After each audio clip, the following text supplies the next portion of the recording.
पुस्तक का नाम आर्थिक स्वावलंबन भाग 1 ऑडियो 7।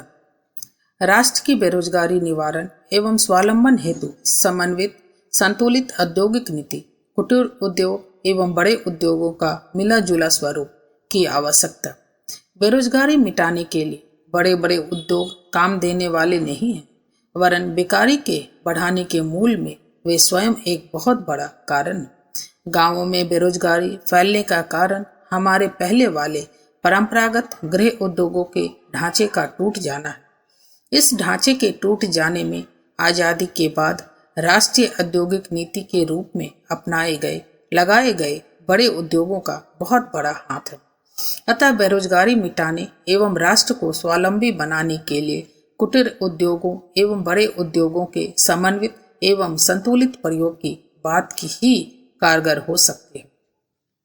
ग्रामोद्योग चौपट हो गए हैं, उनकी पुनः प्रतिष्ठा तो बहुत ही आवश्यक है। ग्रामोद्योग का विस्तार न केवल बेरोजगारी दूर कर सकता है, वरन यह समाज की कई विकराल समस्याओं का समुचित हल प्रस्तुत कर सकता है। गरीब अमीर की निरंतर चौड़ी होती चली जाने वाली खाई को पाटने में भी यह महत्वपूर्ण कदम हो सकते हैं। कुटीर उद्योगों को बढ़ावा देने व पुनः प्रतिष्ठित करने के लिए बड़े उद्योगों को ग्रामोद्योग से प्रतिद्वंदिता समाप्त करने से बहुत कुछ बेरोजगारी समाप्त हो सकती है। क्यों न ग्रामोद्योग से प्रतिद्वंद्विता करने वाले वस्त्र उद्योग आदि के लिए सरकार ऐसे नियम बनाए ताकि वे या तो अपने कारखाने के माल बाहर भेजे या उस पूंजी को दूसरे उद्योग में लगाएं। बड़े कारखाने जैसे लोहा, इस्पात, हैवी इलेक्ट्रिकल्स, वायुयान निर्माण, जलयान निर्माण, रेलवे निर्माण, आयुध, सीमेंट आदि उन्हीं वस्तुओं के बड़े कारखाने लगने दिए जाएं जो हाथ से गृह उद्योगों से नहीं बन सकते। एक कपड़े के उद्योग को ही ले, सूती वस्त्र उद्योग में भारत का विश्व में पहला स्थान है। केवल जापान ही प्रतिद्वंदिता करने में समर्थ है। यदि सूती वस्त्र उद्योगपतियों को विदेशी व्यापार के लिए प्रोत्साहित किया जाए व भारत में खादी तथा हाथ करघे के वस्त्रों का प्रचलन किया जाए तो करोड़ों लोगों को रुई धुनने से लेकर काटने, बुनने, रंगने, धोने आदि से रोजगार ही नहीं मिलेगा, वरन गरीबों की जेब से जो पैसा निकलकर अमीरों की तिजोरियों में जाता है वह भी बंद होगा व उनके बीच की खाई कम होगी। यही नहीं, गांवों की समृद्धि भी बढ़ेगी और विदेशी व्यापार में भी हम संतुलन बनाए रख सकेंगे। 5. स्वावलंबन हेतु सामूहिकता व सहकारिता को आधार बनाना होगा। सहकारी प्रयासों के अभिवर्धन से ही समस्याओं का समाधान होगा। सहयोग प्रवृत्ति का महत्व हमें समझना चाहिए।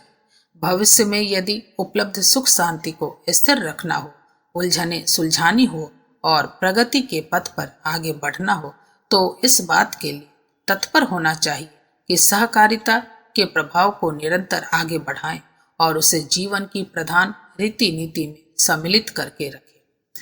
वर्तमान परिस्थितियों में न तो स्वल्प पूंजी से कुछ काम चलने वाला है और न एकाकी श्रम से। विभिन्न प्रकार की प्रतिस्पर्धाएं और समस्याएं इस बात के लिए विवश करती है कि मिलजुल कर काम करने की प्रवृत्ति पनपे और उसके आधार पर उपार्जित लाभ का हर व्यक्ति भागीदार बने। आर्थिक उन्नति की दृष्टि से सहकारिता नितांत आवश्यक है। सहकारी समितियां बनाकर हम अनुचित शोषणों से सहज ही बच सकते हैं। सहकारी स्टोर बनाकर दैनिक आवश्यकताओं की वस्तुएं अधिक अच्छी और अधिक सस्ती प्राप्त की जा सकती है। अन्न आदि के उपार्जन की सहकारी समिति बनाकर उपयुक्त समय तथा उपयुक्त स्थान पर बेचा जाए तो स्वभावतः उत्पादक को कहीं अधिक लाभ मिलेगा। छुटपुट अलग अलग काम करने में लागत अधिक आती है और उत्पादन की खपत में विपणन अधिक प्रयत्न करना पड़ता है।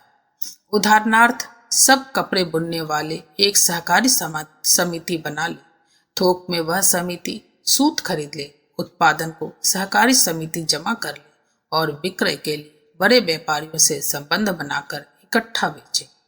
हर व्यक्ति को खरीदने बेचने के लिए जो आधा समय लगाना पड़ता था उसे बचाकर यदि वह पूरा ध्यान केवल निर्माण पर केंद्रित करता है तो निश्चित रूप से वह नफे में रहेगा।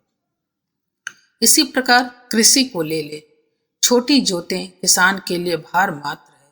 8-10 बीघे अलग अलग कृषि करने वाले किसान अलग अलग हल बैल रखे, अलग अलग सिंचाई खलियान आदि का प्रबंध करे तो उसमें काफी शक्ति खर्च होगी। यदि ये 8-10 किसान मिल जाएं और 90-100 बीघे का एक ही फॉर्म बना ले, सब लोग योजनाबद्ध काम करें तो साधन भी कम लगेंगे, श्रम भी कम पड़ेगा और निस्संदेह प्रत्येक भागीदार को उतना लाभ मिलेगा जितना कि अलग अलग छोटे खेत रखने से संभव ना होता।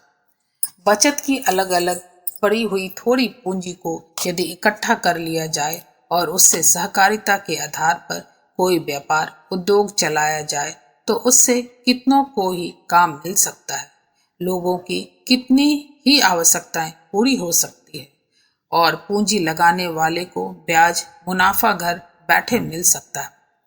घर घर अलग अलग पड़ा हुआ थोड़ा थोड़ा धन निरर्थक पड़ा रहने, अपव्यय, चोरी, ठगी द्वारा ठगा जाने की अपेक्षा इस प्रकार लाभकारी बने यह उचित ही है। यही बात सार्वजनिक जीवन के उत्कर्ष के बारे में है। एक व्यक्ति कितना ही योग्य अथवा समर्थ क्यों न हो, वह व्यापक समस्याओं का समाधान नहीं कर सकता। आज की परिस्थिति में संघ शक्ति ही सबसे बड़ी शक्ति है। युग निर्माण योजना के सूत्र संचालक युग ऋषि पंडित श्री राम शर्मा आचार्य की उद्घोषणा है कि उपार्जन के हर क्षेत्र में अगले दिनों सहकारिता ही काम देगी।